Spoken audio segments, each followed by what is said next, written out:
Hey, welcome back to the Disney Plus Everyday Challenge, and today we have The Princess Bride. Yes, this is the, oh my gosh, 1987 on VHS, but it's also on Disney Plus. It's probably easier to watch on Disney Plus than on VHS. Yeah. This it's an hour and 39 minutes long. It is the cult classic. Is it a cult classic when pretty much everybody who's seen it loves it? I don't know. It is, but it's got a humongous fan base, obsessive following, people who can quote the movie backwards and forwards, end to end, on a loop, basically. I am one of those people who, I know I've seen it, and I realized watching this, there's so much I forgot. And yes, it's been memeified. It has been quoted and referenced and mentioned a million times. I'm pretty sure when Windows 95 came out, it included a scene from the movie as well. Like everything else, like Jaws and everything else. I know I'm really dating myself by saying all those things. Yes, it even had the Weezer music video for Buddy Holly on there. That's a bit of trivia for you.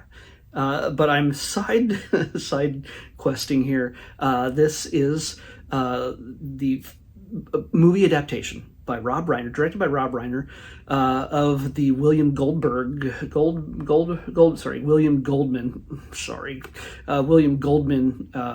written book. He also did the screenplay for the film, and it's sort of two-layered in a sense. I have not read the book, so maybe the book is like this as well, but it is a story of a sick young boy who happens to have his grandfather come visit him and read him a curiously named book. The kid just likes sports and playing video games, or sports video games, but Grandpa wants to read him a book called The Princess Bride.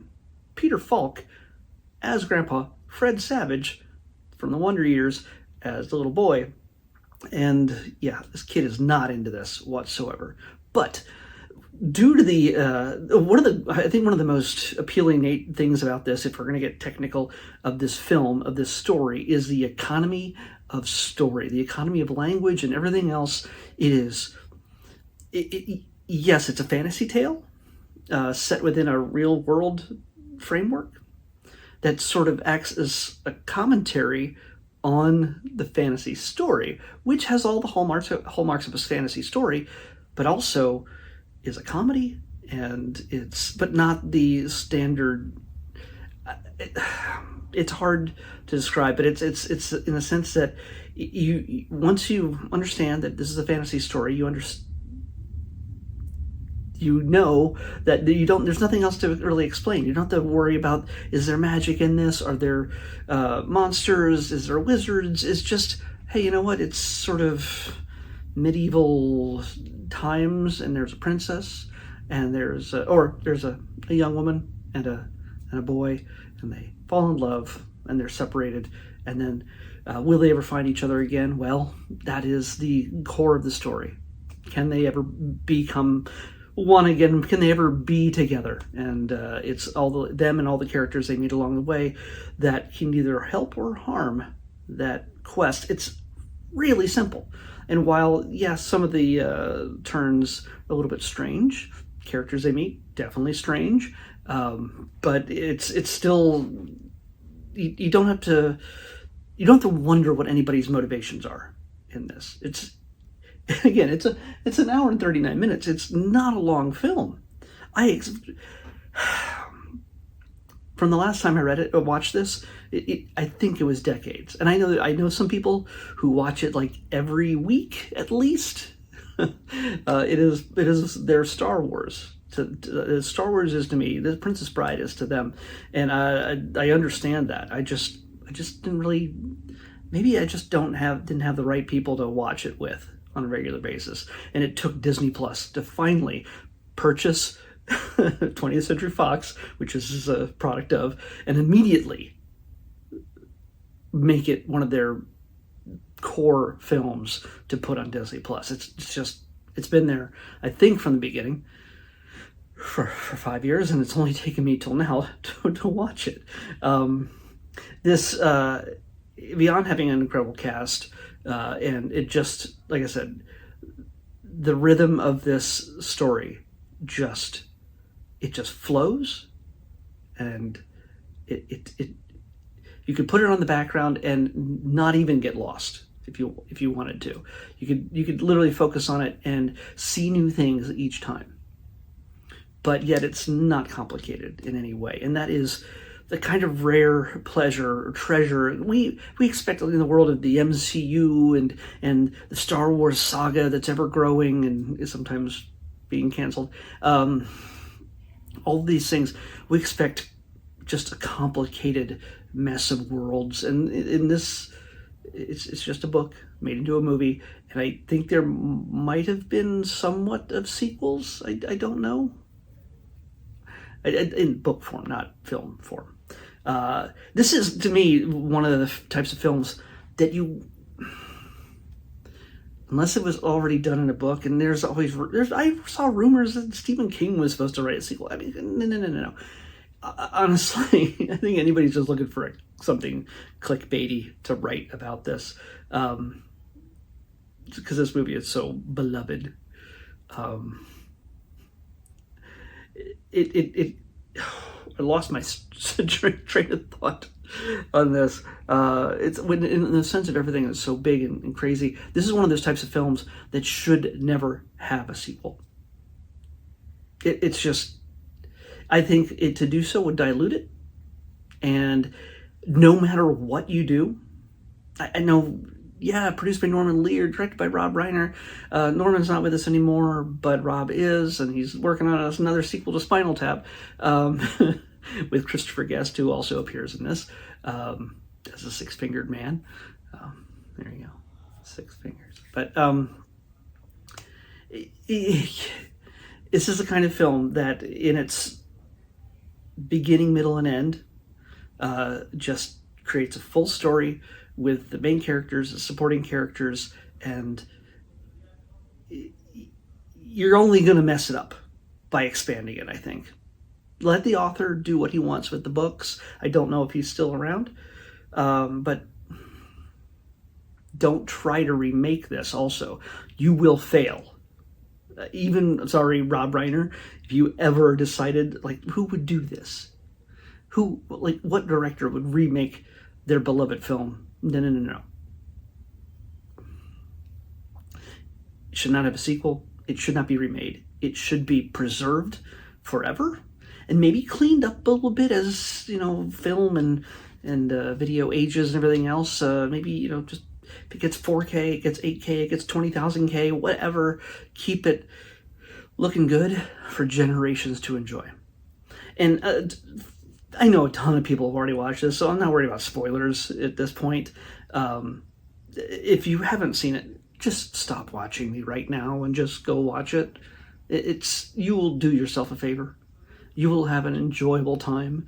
You will find yourself quoting so much of this film, and you'll understand about 1 million memes now once you see it.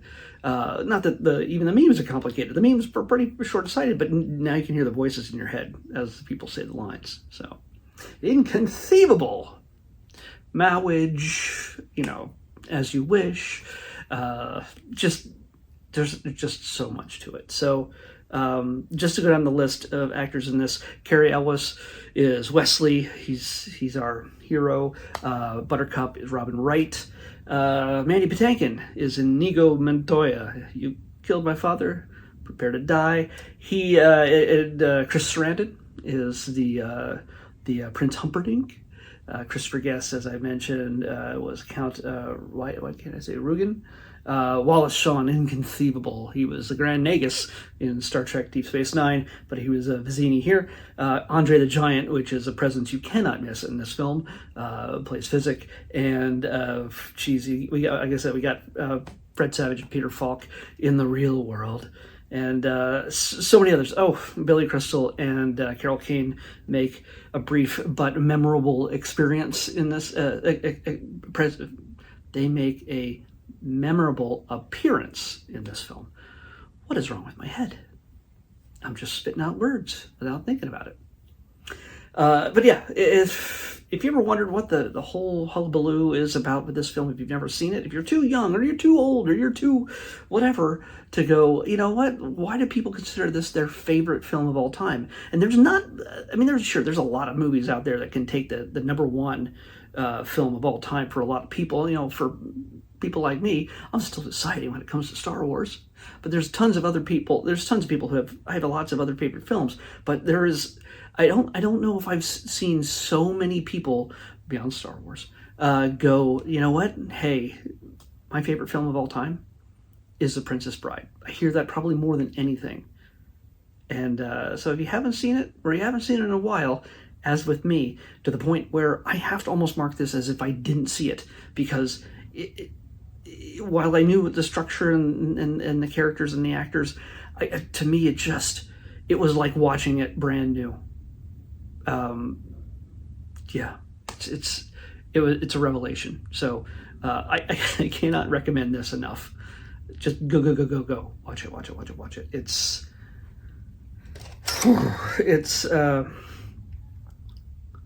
the kind of thing, like I said, well, like, not worried about spoilers, like I was saying earlier. By the end of this, the little boy who is really not interested in hearing Grandpa talk about a book with all the kissing in it and the romance, by the end, that kid was ready to have Grandpa come back tomorrow and read the book to him again. And I have a feeling you're going to feel the same way when you watch this film, just as so many other fans do.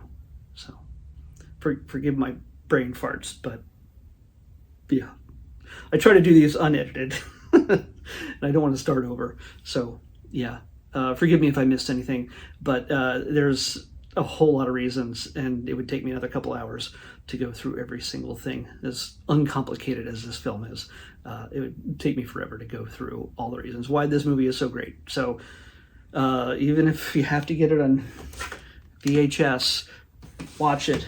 But if you have Disney Plus, it's right there. Let's pick tomorrow's episode. Let's see what we're watching on Disney Plus. 216. Don't have to scroll far. Ooh, okay. Another documentary. I know we had a lot of documentaries, but this is one of those older, classic Disney true life adventure documentaries that Disney would do about specific regions or specific creatures in our world. And you get to see some really kind of retro visuals done with the best photography they had at the time. I think it's the 1960s, this one. I'm not sure, but we'll find out. This is The African Lion, True Life Adventures. Yes, so the end of every episode is a mystery to me. The random number picks it for me. I go to the list. It tells me what I watch. And tomorrow, I'm going to watch The African Lion, True Life Adventures, the next Disney Plus Everyday Challenge. I'll see you back here tomorrow with that.